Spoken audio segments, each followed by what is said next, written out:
Nicolas Doucet, welcome to the Game Informer Show, sir. Hello, hello. Thank you very much for having me. Oh my gosh, it's an honor to have you. So it was a busy time last year when I actually played Astro, and I played it all in one sitting, and I just had the best time. We talked about it a ton on this podcast. It's an honor to have you, but I wanted to talk to you back then.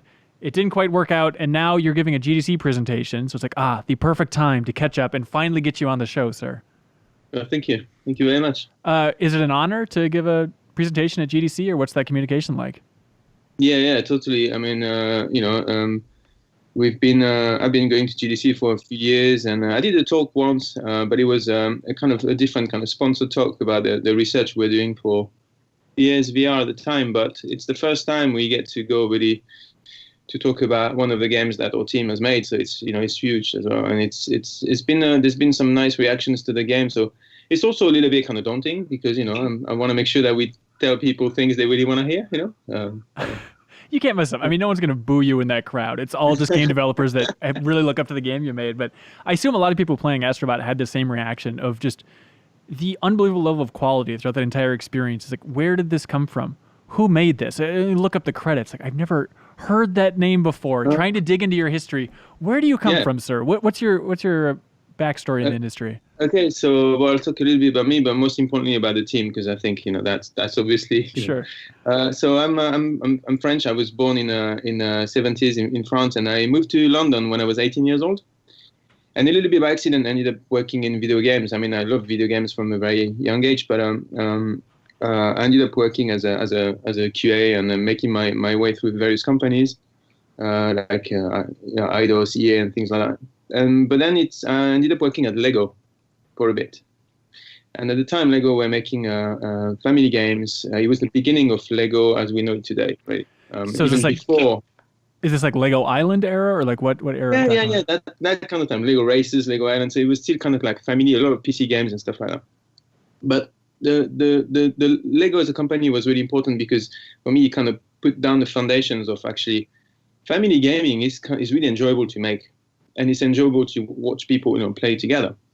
I stayed there for a few years, and then eventually moved to a Sony London studio. So that's the moment I entered PlayStation. That was 2004. And at that time, London studio were experimenting with cameras, and something that ended up with, being iToy.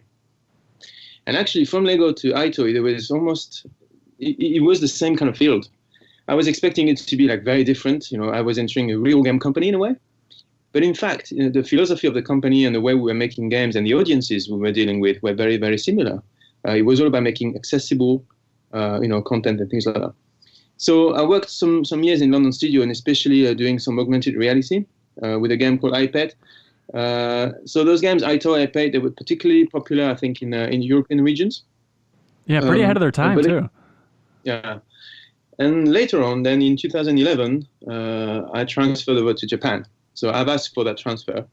I really wanted to go to Japan. It's a long kind of love story since I was a kid. We grew up playing all these Japanese games, and there's a real kind of love story. And so when I arrived in Japan, it was the beginning of the research towards PlayStation 4. It was the console wasn't made yet, but there was some kind of like ideas of what the controller might be like, the new camera and things like that. And that was the opportunity to build together a new team. So I'm coming to answer your question now. The team is called Asobi Team. Yeah. And that team exists since 2012. And so the name Asobi, it's a Japanese word that means to play. It's the verb to play. And I picked that word because going back to Lego, I don't know if you know that the word Lego is a combination of two words in Danish that means to play well. And it was really interesting because it was this kind of concept of playing, fundamental playing, the fun of playing was running really, really deep in the company history.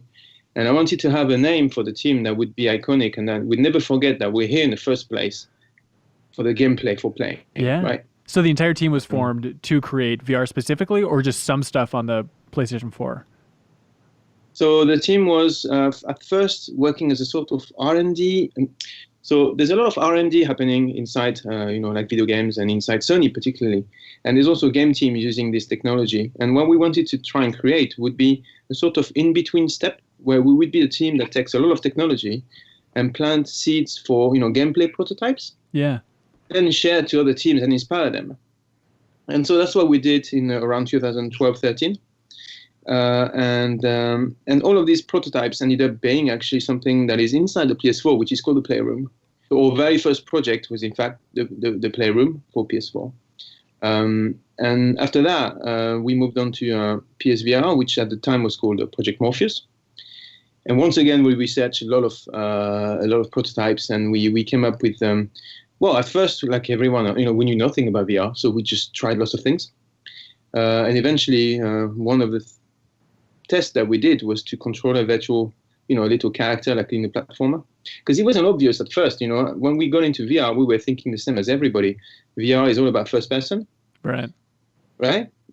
But in the end, we thought, hey, hang on a sec, but, moving that little character and becoming a team with that little guy, that's also first person, but that's way cooler because in a way, you get all of them, all of the kind of, you can reuse all the culture, all the pop culture from all these games for the last 30 years, plus the addition of VR. Yeah, I remember hearing Gabe Newell talk about that one time, about just how an unexpected byproduct of VR when people are in it is that, people are really attracted to looking at small things. You would never think in the planning stages of a VR experience that is compelling. But even in Astrobot, having the character turn around and wave at you, it's like, something about this. I just want to reach out and just grab that forever. That's right. So all of these little things, they appeared without us expecting it. And that's part of the prototyping process. Is you go into it thinking, okay, there's technology, we're going to be using it. You have a rough idea of what you want to achieve. But in the end, so many things you didn't expect come up. And, conversely, many things that you thought would be, taken for granted ended up not working because it's a different medium altogether. Yeah, for sure. So the team itself, I mean, I think the anecdotal experience is like, I think it's a lot of like former Ape Escape developers. Is that who's making up Asobi, or what is the actual breakdown? That's not true. Although some people, no, actually that's so the team is partially brand new. These are the people from Playroom. A lot of them it was their first job in the industry. And later on, however, after Playroom was created, after Playroom VR was created, we strengthened the team internally, and so we did welcome people from other teams, from projects that were finished, such as Gravity, Days 2, or The Last Guardian. So it is a mix because that's the nature of a studio is that you bring people together, and some people move from projects to projects. But the core team, really, the people that are kind of really remain throughout, for the large majority, outside of myself and our art director, who is an ex-Liverpool studio person. So Wipeout and etc. Oh, sure. Yeah, for a lot of them, in fact, they're sort of, how would you say, born and bred from Asobi team. So it's quite a young team overall. Okay, awesome. First commercial game. For many of them, Astrobot is their first commercial game. That is absurd. You want to talk about just the organization that you're working in? Like when you go to work every morning, how big is that building? How many other game development studios or like teams are within that building? What's it like over there? So Japan Studio, it's not it's a studio that is separated from the head office of Sony, and so our team is 25. Astrobot at peak was 26 people. Really? And what happens is that you have a core team of about like 15 people, and others come during the peak of the project, and then go to other projects. So. And the other teams have, like their own kind of project. I can't really talk about what they're doing, but like this studio has the historical teams are, for example, the Siren team was one of them. Oh, okay. Which then doing the Gravity Rush series, and of course, The Last Guardian was one of them too. And there's also, of course, tools teams, engine teams, and technology teams, and things like that. Yeah. How often is a shoe swinging by? Shoe, actually, quite often. It depends on the phase of the project. When we researched, so because we've been having two jobs in a way, we've been doing like a lot of R&D, creating those tech demos, and later we've been making games in production. In production, Shoe comes at the key stages. He comes early on, and he comes during every time we pass the big stages like alpha, beta, things like that. What's great about Shoe is that he really wants to see the game and he knows what we're making at every time. Regarding the R&D, that's much more frequent because during those days, sometimes we are the first team to touch the hardware for the first time. So in the presentation at GDC, I'm going to show a slide that has the prototypes of the DualShock 4, and you're going to see some crazy-looking controllers. Oh my God! Can you give an example? Like, what does it look like? So, there's lots of shapes. First, the form factor is only really locked at the end. So you have controllers that are usually based on the chassis from the previous controllers. So you take a DualShock 3, and then there would be a big board sticking out, and the board perhaps would have, like for example, the motion controller, or it would have the touchpad would be really big, because at first it's just a case of just deciding whether we want or don't want a touchpad. So we do lots of demos, and then we later on when the features are locked, then product designers we kind of really like minimize reduce the size and kind of fit inside it, a nice looking controller. So during that phase, we do invite our top management a lot, because a lot of the time it's the first time they will get to see how the tech they created ended up inside the game experience. Have you always wanted to direct a platformer? Is that just every game designer's dream, is someday I would like to make a platforming game? Personally, I never thought about it. I'm really glad. But I didn't think. I don't know. I have a little bit of a thing where I really separate the things that I love and the things that I work on. And that's why I've been working on family games. I loved the games that I made. I could look at them and really enjoy them and see people enjoying them, and I enjoy that. But I'm a gamer, and I played platformers and also like more hardcore stuff. And I think it was the first time that I was able to kind of do something that actually is really, really, really, really close to my heart. And that felt really good. Although I'm always taking a little bit of distance, make sure that your personal likes can sometimes kind of blur your vision. Okay. Yeah, because if you like something too much, you might not be able to analyze when it's going the wrong path, the wrong way. But really, as of course, I've played platformers a lot, 2Ds, 3D ones, and being able to take all of that pop culture, if you like, of video games, and mix it with the new technology, and see where it takes us. That was really, really fun. So what is the process like? So it's like, okay, we're going to expand from Playroom. We're going to do this whole experience now. Astrobot Rescue Mission. You are leading the team. Let's go for it. Are you just sitting back and doing more research, just replaying some of your favorite 3D platformers, taking a ton of notes, or what does it look like specifically for you? Yeah. So specifically for me, actually, going back to playing old ones, it's like, I think they're kind of like, if you like, anchored enough in my brain so that, for the old ones, it's kind of, sometimes I go back and double check something, but introducing them to the young team, that's been quite important actually, because I mentioned earlier, some of them, they come from a generation of PS1 or PS2. Sure. And so you go back to them and, of course, retro gaming, and there's a lot of kind of, there's a retro gaming scene. Not only that, but also there's a lot of old looking games that are made today, but these have been adapted, and kind of, it's important, I think, to go back and understand, deconstruct why something back in the 90s was a success, something back in the 2000s was a success. So I did over Christmas. I remember some of the designers, I gave them a pile of games, and it was like, every format, and it's like all the classics of, 3D platforming. And there was maybe some, mostly 3D, and really kind of look at this, but don't copy and paste. The point isn't to just take what's in there and just spit it out, redecorate it. The point is to understand what's fun about it, deconstruct that into some kind of values, and then reconstruct from those values using our own words and our own technology. So what is it? What are the pillars that you see as the key to a good platformer then? What did you come away with? So that's actually, part of the presentation I'm doing kind of touches on that. I think in no particular order, I think obviously the platformer, I think the platformer fundamentals, your character control and your jumping, and your kind of second gameplay is really, really important. I think the moment you start moving with a character, at that point whether you're going to connect with that character or not. There are so many examples of characters that instantly the inertia, the weight of the character makes you feel like, oh, I'm forgetting that I'm holding the controller. It's almost like my hand is plugged directly into that world. Right.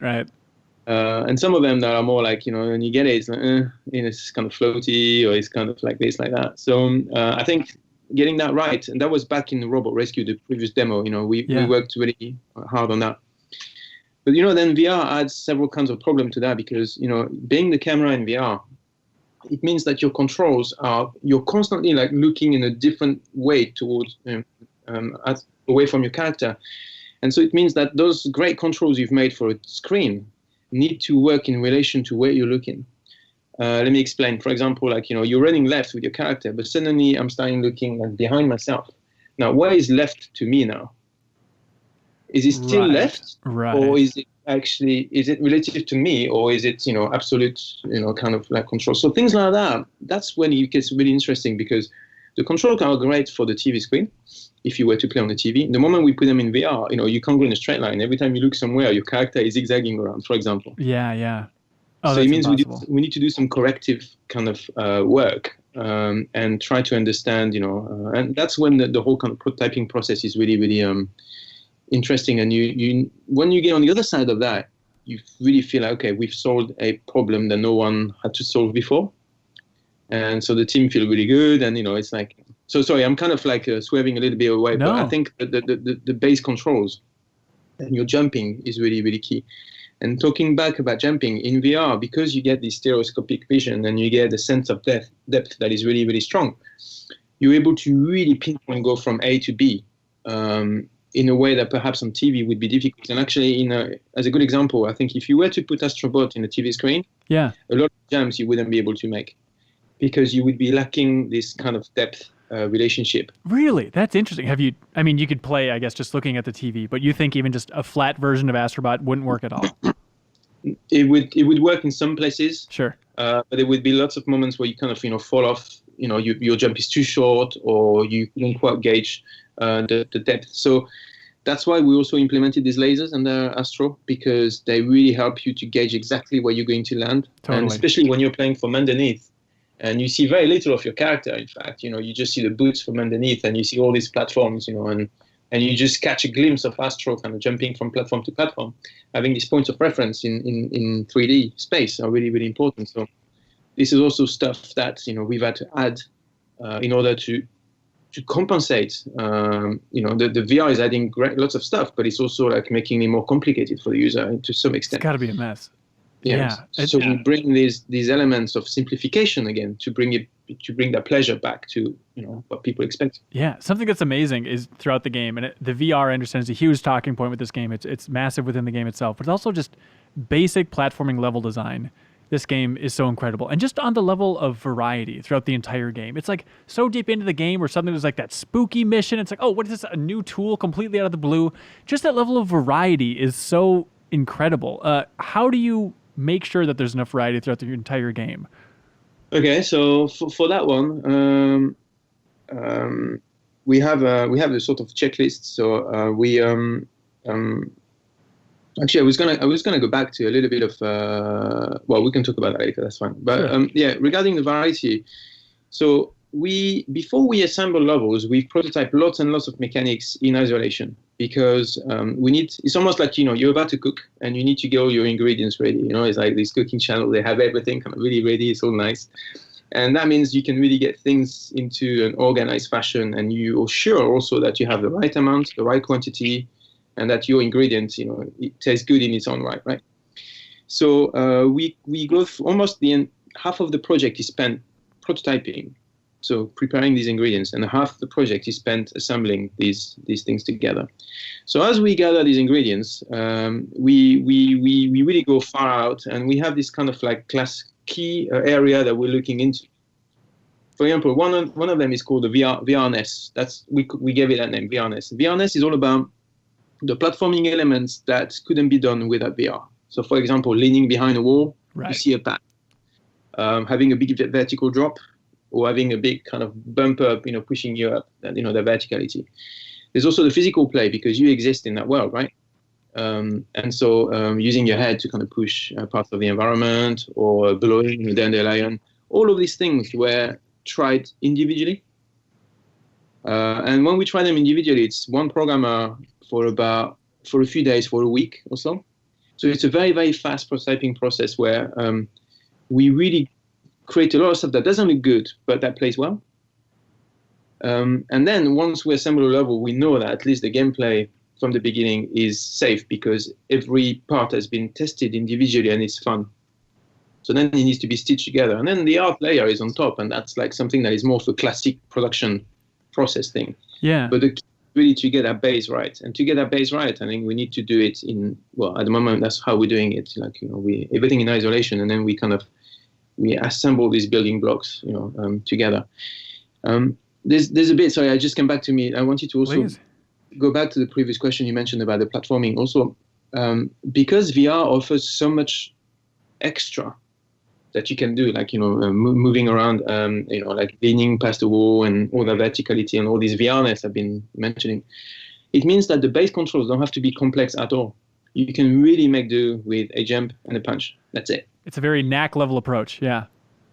Yeah, that's right. And then the VR does the rest. And theoretically, if the game has been built correctly, taking advantage of VR, you shouldn't need a very, very complex control scheme. Yeah. And then the gadgets come on top of that. So the gadgets were also prototyped the same way. Each gadget is prototyped individually. So, for example, the hook shot is going to be one prototype, and that prototype would be just a white room with a hook. You send your hook shot, and then you make a rope, and Astro can walk. And then a different room, you send a hook shot, and when you pull, you break the wall. Right. And then et cetera. So all of these kind of like use cases are made individually, and then they kind of brought together. And because we have so many of these ingredients, spending half of the project, looking for them, by the time we assemble the levels, we have enough to keep a variety and to have one use case per level. Yeah. But it's been a thin line to walk to not repeat ourselves too much, because one of the goals we had was to make a big game in VR. The first wave of VR titles was very experimental. And this time around, we wanted to have a certain kind of like volume of gameplay. And so, the temptation to take a mechanic and recycle it, 2, 3, 4, 5 times is obviously there, because that allows you to kind of stretch your experience. But what we realized is that still VR also has a wow factor of just the freshness and the ride of being in a VR environment is also very important. And the moment you do a repetition is that much more visible, because you expect freshness at every corner. Right. So because of that, we prefer to go for an approach where every level would be unique. So every level is a new adventure. Every level is a new ride for you as the VR player, but also for Astro in terms of the enemies, the encounters, and things like that. So there's a few overlaps, there's a few recycle, there's a few reskin, but I think it's quite low. And that was a bit of a gamble because there is a cost, approach to that. For sure. But in the end, I think it paid off. Yeah. What were some things that you prototyped that didn't quite make the final cut as far as gadgets go? The gadgets, there is one, I'm sure, did you see, it's a very small one, it was a magnet. Okay. So you could magnet stuff, like for example, if there's a hole, you could lean over the hole and you could magnet stuff up from that hole and rescue characters. The thing with that gadget is that it's very, when we do a gadget, we want to make sure that there's several use cases, so that, for example, the water gadget has something like 10 different use cases. So okay. It means that you get a gadget as a player, you have a use case, you play, you think you've seen it all, and then a few levels later, the water gadget again, but this time it's completely different. So so there's an element of kind of like richness to the gadgets that is a requirement. And for example, the magnet just didn't scale. We couldn't find enough good use cases, so we left it aside. And yeah, gotcha. The everybody makes a lot of Mario comparisons. I'm sure reading reviews for Astrobot, you must have been driven insane. Be like, we're our own game. Stop comparing it to Mario. But playing it, I thought so much about Mario 3D Land. What did you think of all those comparisons out there? Well, of course, they are very flattering, and I think we need to be honest. I mean, it would be impossible to talk about platforming games in general. Yeah. That pop culture of platforming without mentioning Mario. So, to me, there's no shame in talking about it. But like I mentioned at the beginning, what's important is that we don't just copy and paste these classics, and it's Mario and many others. The point is to not copy and paste. If we're just doing that, we're not doing the I think VR service, and we're not offering the best experience. The point is to really analyze how those games were made, right, and why they were fun for the hardware they were made, and why and break down those values and then rebuild with that mindset. So basically, being the same mindset as the creators, but create something that is ours. And that's been something that we've been discussing a lot in the team. Is that the temptation when we're up against time is to just take something that is like a little bit that works and just do it with a bit of a reskin. But I think it's a very important part of our team. Spend the time kind of really analyzing, and then doing it our way. Yeah. Yeah. Have you heard through the grapevine at all? Do you know if Miyamoto's ever played this game?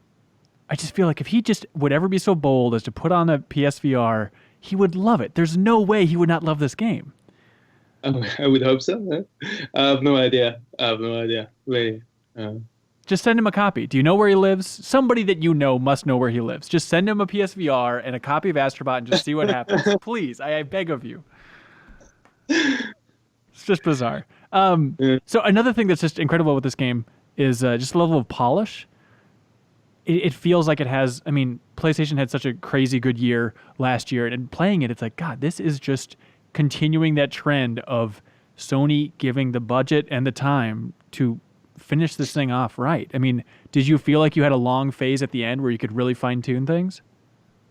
Yeah, so we did. We reserved that phase. So Astrobot was 18 months in the making. And so, as I mentioned, we spent the first 6 months prototyping, the next 6 months halfway through prototyping and ramping up in production, so a mix, and the last 6 months really in production. And so I think we knew we have a lot of content that we need to put in, and particularly the parts that were important were all the little stories that happen around you, because being inside this VR, it's obviously you're playing a video game, but we have this dual scale purpose whereby you create a level that is miniature for Astro to make his jumps, and all of that is like the platform kind of gap, and all of that is perfectly like put together, and that's what a classic platformer needs. But you're in VR, so when you look up as a human player, you need to have this world to your scale. So we have this kind of two-layer design where when I'm looking down, I see a miniature world. When I'm looking up, I'm looking at this amazing giant world for my own benefit as a VR light, right? And so part of that, looking around, is also being inside this kind of lively cartoon. So everything has to react. Everything has to, there needs to be lots of kind of stories happening around you. So for example, when you approach the water, these kind of big, these dolphins kind of jump, they welcome you, you go on the magic carpet thing, and then you go underwater. And the introduction is really, really important. And during that time, it's a cutscene, effectively. It's interactive. You never stop playing. You never stop being the actor. But it's effectively a cutscene. And these little stories, sometimes humorous, sometimes more like, wow, they have these moments. These were very, very important. And at the end, we reserved some time, blocked some time out, and we made sure that every single level was revisited for these little things, because these little details, you're totally right. When they're the ones often that you remember. Of course, you remember the big gameplay and that it was fun. But if you remember very precise moments, it will be the moment that little guy, that's that, or the moment like a vulture comes and steals a cow, and then did I just see that? Or like getting the seaweed stuck on your head, just like those little touches. It's like, oh, I've never experienced this in a game before. Yeah. In fact, the seaweed, I think that came literally a week before Master. That's insane. Like, guys, we've got that water thing. We know we can do it. So we just sat down and we're like, okay, let's do it. And just boom, we did that one. So I cannot imagine how happy you must have been the first time that you sat back and listened to this game's soundtrack. It's like Kenny Young composed it, right? Yes. Yeah. Is he sending over one track at a time, or is it just one big dump and you listen to it and just say, good God, our game is now great? So it's one track at a time, and it's the track has like it's like a representative track, and then we iterate a couple of times on it. Or sometimes it's from the beginning it's go. And the great thing with Kenny is that when we were doing those prototypes, that was before Kenny was on board. We needed some background music, and of course we can use anything at that time. It's not public, so we could use it. We could borrow from anywhere. But particularly, I was looking. I remember like for some tracks for like a canyon stage and something a little bit kind of like Mexicano, something like kind of fun, and I started digging into Little Big Planet quite a bit because it's a great soundtrack and it has this sort of funky kind of vibe. And some of the levels had that music. Some of the levels I remember was using a lot of Undertale soundtrack. It's also a great soundtrack for bosses and stuff. And so then he came to the point, okay, well, we need to actually make the music. And we were scratching our heads, like, what should we do? And then I thought, well, hang on a second, I'm friend with Kenny on Facebook, because Kenny used to be in London studio a long time ago. Like, we've been using all his music. The guy is like freelance. Should just get in touch. And he was at GDC, in fact, maybe 3 years ago. We kind of reconnected, and then that's it. And then he did it, and he delivered so good. I mean, I'm so glad that he was on board, because I think, a good soundtrack, it's just so important, right? Yeah, I had the main theme stuck in my head for weeks after. So, of course, it's just, all right, I'll just keep thinking about Astrobot, and I can't get it out of my head now. Yeah, it's insanely good. What has been the highlight of the experience so far for you? It must have been a crazy ride releasing this thing. Is there one moment that really stands out to you as peak happiness for this project? Well, the peak happiness, well, it's a little bit... of course, there's been lots of kind of like moments of satisfaction throughout, as we try new things, and, you play and you're like, man, this is feeling good. And but there was a doubt throughout the whole project. I mean, personally, I was always in, I'm sorry. No, that's fine. I'm sorry. I was always in doubt. I'm not crying. I'm just... It'd be nice if you were crying, but yeah, go ahead. I was always in doubt, because going back to what we said at the beginning, VR, has been seen as this kind of first-person experiences, and VR purists will tell you, that the floating hands and this interaction where you take objects, put them down is really important. And if you don't have that, it's not VR, And so there was always a feeling that the underlying feeling that we wanted to make that game. And by the way, the audience also asked for Robot Rescue. A lot of people on we got some comments. So everybody wanted Robot Rescue, but there was an underlying feeling that, is this really the right thing to make? Because it's VR should be about presence, first person, and all these things. And so throughout the entire making of Astrobot, I was never confident that it would be so like well received. But I think it's a good thing, because it keeps us on our feet. And so all we're looking at is the little problems, and always like the trying to find solutions. But for me, the peak has been actually, I was in France at that time. It was after we shipped, and the first reviews came through. And I remember Road to VR, gave it 10 out of 10, and I just couldn't believe it. I was walking in the street, and I just got a 10. It's the first time in my life, but just like, my God, I couldn't, so that's probably the high. It's a little bit egoistic, I think it's, a review, a 10 out of 10 review, of course, but there was such a big contrast with all the, all the concern and all the how careful we were throughout the production, and to have this kind of liberation at the end, and this confirmation that actually it's fine. A third-person action game in VR can be received well. Yeah, it was crazy. I forget who it was specifically, but somebody who had played the game early tweeted, and it was like, hey, can't reveal what the game is, but I can talk about it on this day when the Astrobot embargo lifts. And he said that, hey, it's the equivalent of playing Super Mario 64 for the first time. That was IGN in Australia, I think. Yeah. Oh, was IGN. It? Okay. Yeah. Did you see that? Yeah. Did you see the reaction towards that before it was fully revealed? It was after Tokyo Game Show, I think. And yes, the reaction, and I was thinking, wow, that's really, really, it's a big statement to make, right? It's crazy. Would you agree with that statement? Do you think that's a little bit much even? At the time, I would not agree. I mean, even today, I mean, it's up to people to judge that. I mean, I'm really glad. I do feel something that I've only realized afterwards, and I'm not saying this is a truth, but it's only a supposition that perhaps. As I was working through Astrobot with the team, I was playing some other games at home, and some games I just couldn't get into. some great games I was really, really, really expecting, and I just couldn't get into. And as I finished, maybe I was thinking I'm tired, too busy to really. I should have played it when I was really relaxed. But I think actually, in hindsight, perhaps one of the elements is that being in VR every day, having this experience, going back to these maybe some games that are kind of more classic, maybe it was a little bit. Perhaps something was a little bit missing. Interesting. And that's good because I'm not saying for me, I play still, TV games, a large majority, and I'm enjoying them. But what it means is that VR does bring something unique. And when it's not there, it's missed. And that's a very, very good sign, I think, for the medium. Yeah. So you're committed to VR games for the immediate future in your career? Yeah, we're going to try and we're going to continue and see. I don't want, trying things out, and we'll see. I mean, I don't want to. The team, I think, has so much to offer. They could go in, lots of different ways.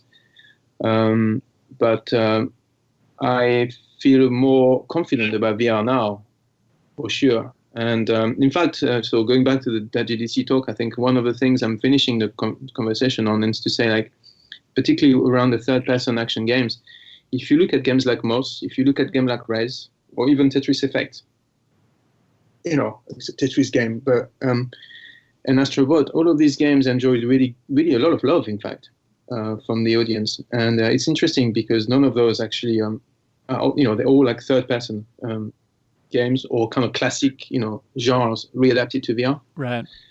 And I think that's very encouraging because it means that if somebody out there really wants to make a classic game, and again, it's not a copy, it's not a case of just taking a game, slapping it into VR, but if they want to deconstruct and reconstruct the classic genre in VR, it's totally possible. And so it means we have so many doors that we thought were shut that actually are wide open for us to take. Yeah. And that's really exciting as game developers, I think.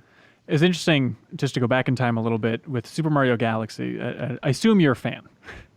Yes. Okay. It was interesting, like, when that game wrapped up, that team said, oh my God, we just have so many ideas that we couldn't cram into Super Mario Galaxy 1, that they're able to crank out Super Mario Galaxy 2 shockingly quick. Do you understand that sentiment of like, there's so much, and now we know the tech, and we understand all the hurdles that could be coming, and let's just crank out a sequel? Do you understand that mentality? Yeah, of course. I mean, I think it's probably true of many games out there. When you finish, the end phase being such a, you've got to have your stuff, very kind of high quality, especially for those games. So you need your cutoff date comes much earlier than than your end date, and so during these last 6, 9, 12 months sometimes, still ideas come out, but you have to be reasonable and not put them in. Yeah. And so I think it's natural to end up with a massive bag of things, plus the experience that you gain. So, like next time around, if I was to do this, I would do it that way, and, it would be better. And so I think it's natural. The thing to be cautious about in our case is that, the surprise effect was really great. And, I think, and so we need to maintain that. And so, creating, number 2 and 3 and 4 and 5, is not necessarily like the way to really surprise people again. So that's an interesting thing, to think about. It's like, what's, how do we, for the future, it's like, how do we recreate that wow magic, that wow factor? Because, the first time when you surprise people, you play that card, but after that card is played, and, you need to replace it with something else, right? So if Astrobot comes back in the future, you'd want it to be not just, hey, here's some more levels. It'd have to be pretty radically different. If there was another one, I think it would have to be, we would have to bring a game changer, yeah. Some sort of game changer. Do you know in your head what that game changer would be? No. And really? Interesting. Of course, right. I know, but I can't tell you that. Of course I know. How did it sell? I can't tell you that. Okay, all right. How important was that bundle? That seemed key. It seemed like everybody that got the Moss Astrobot bundle, it's like, well, Astrobot's just the star of the show here. So that's probably one for Amy, actually. I mean. Oh, sure. PR person. Yeah. I understand it's a little bit complicated. Well, that's awesome. Yeah. Anything else you want to say? Any other stories from game development on the team that you want to share? Yeah, there's probably a couple of things, actually. I mentioned first of all, that when we finished Robot Rescue, that was the sample, like one of the mini games of Playroom VR. Yeah. Even for Robot Rescue, yeah. We really wanted to make a big game, but, we...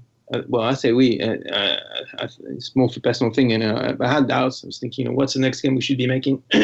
And seeing the response on the net, from other people. It was the beginning of PSVR.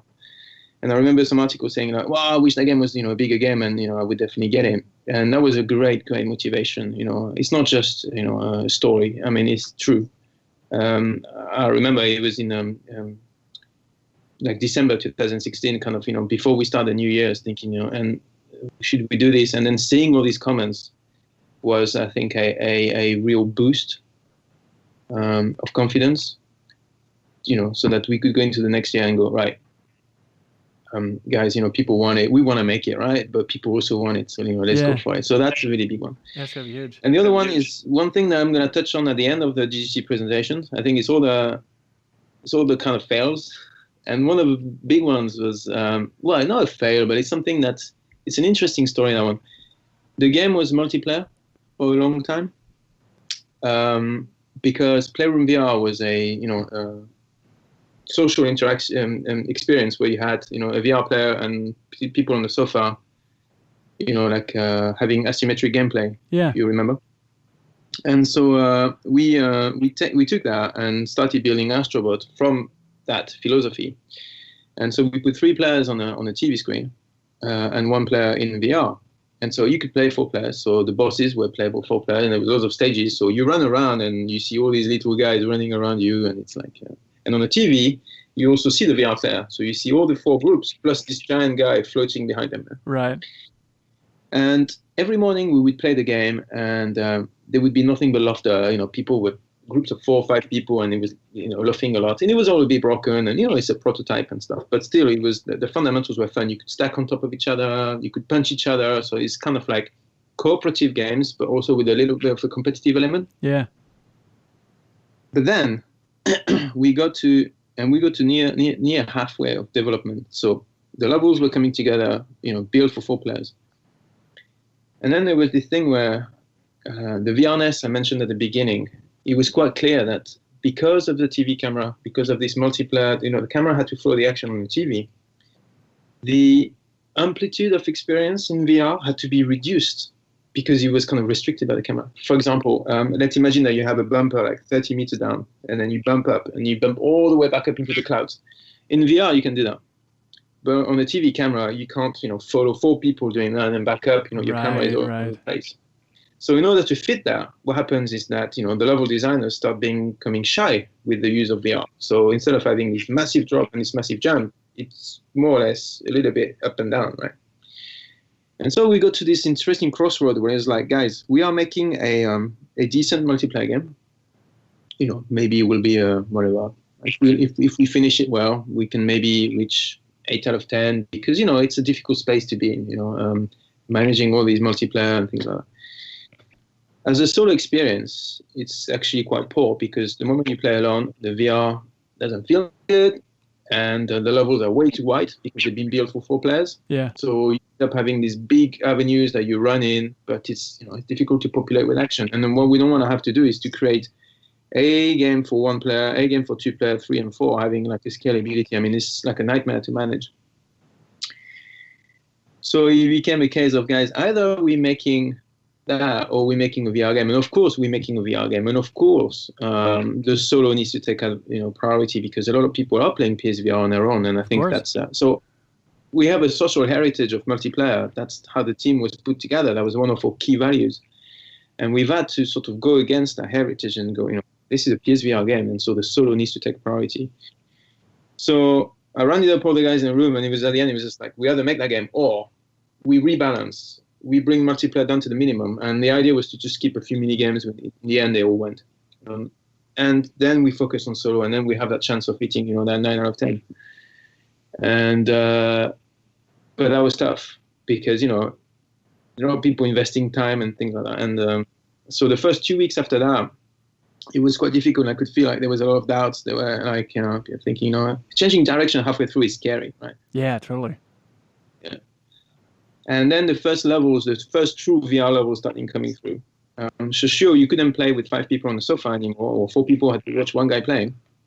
But that guy playing was now moving around, looking around behind things, having this big experience, which much more kind of use of VR.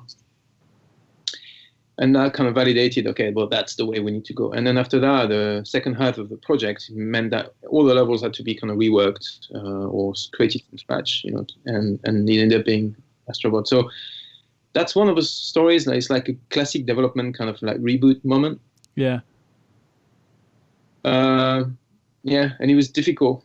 I bet. On a human point of view, because you're having to break some pretty difficult news. But on the other side, once everything comes together, then it's a great lesson that we learned. Absolutely. And yeah, no one's going to be complaining about, another great single player game on my PS4. Like, that's fine. That audience is out there. They're hungry for it, and they just want it to be the best that they can. Yeah, for sure.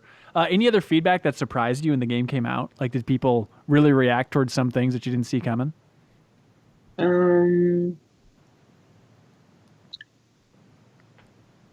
Even just like, I forget what the level's called, but the one with like the big buddy where people like super into the idea of interacting with this huge giant. It's huge, yeah. So all of that we kind of expected. I mean, they were built for that. So I think it's interesting what people said, that the level design being genius, because in a way it's it's so fast. We assembled the game, and it's kind of created from these ingredients where we're trying to make the best use of VR, and it's not like we don't have any experience in level design. In fact, it was the first time we were making levels before we were making minigames. So it's not like I think it just came together. I think VR does a lot to help this game actually feeling the way it feels. Yeah, that's interesting for sure. Yeah. Somebody on staff at Game Informer here, I won't name names, they're like, hey, please ask him about that headbutt move and whether he still feels like that was necessary in the game. Because it is like the one thing where it's like, okay, I guess I gotta just kind of ram my head through this thing. And it doesn't feel like the most fun thing. It's kind of just like, all right, here's this obligation every once in a while. Do you have any thoughts on that in retrospect? So yeah, keeping the player engaged physically was one of the important kind of tick boxes. And not too much of it so that it doesn't become tiresome. But it's interesting actually, because recently I've had the exact kind of opposite comment, where somebody telling me like every time they headbutt, they're just laughing so much. Oh, really? All right. It's kind of hysterical about just like maybe the sound of the headbutt. I don't know. I can see why for some gamers, like anything that it becomes like can feel like gimmicky. Like, yeah. Like some of these interactions. At the same time, it's important to always take the player out of that gaming routine and do something a little bit fresh. For example, blowing on a dandelion, I think you could probably say the same thing. It's like it's used twice in a game, and it's one of those moments which doesn't do anything gameplay wise. It's just a showcase of the feature, with a nice kind of VR effect, and you have to wait for that path to kind of create. But it's without it, I think. Without those little kind of physical moments, maybe the tempo of the game would be different. And I think that was also carefully crafted. In fact, when there's a little bit of physical interaction, we know that at that time, usually you stop controlling Astro just for a few seconds, and then you take control again. So it's a kind of turn-based approach where, the physical play makes up for maybe 10% of the experience, and then or a little bit more with the kind of leaning and stuff like that. But and the rest of the time, you're controlling Astro, with your controller. So this kind of balance between these little breaks are kind of important. So perhaps while the headbutt itself, it could have been something else. It's maybe less important. The breaks and the tempo breaker between your physical experience versus controlling the character with the controller. Yeah, that's important to the game feeling. Having the right heartbeat. Yeah, no, that makes sense for sure. Well, hey, Nicolas, I've kept you here too long, but hats off to the team. I know it's been a while, but hats off to them. We are really looking forward to seeing what the entire team puts together in the future. So congratulations again.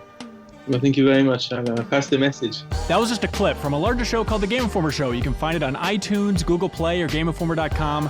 We take the fun opportunities and exclusive information from Game Informer magazine and boil it into a show that airs every Thursday with exclusive cover story information, developer interviews, a lot of fun stuff. So come love games with us.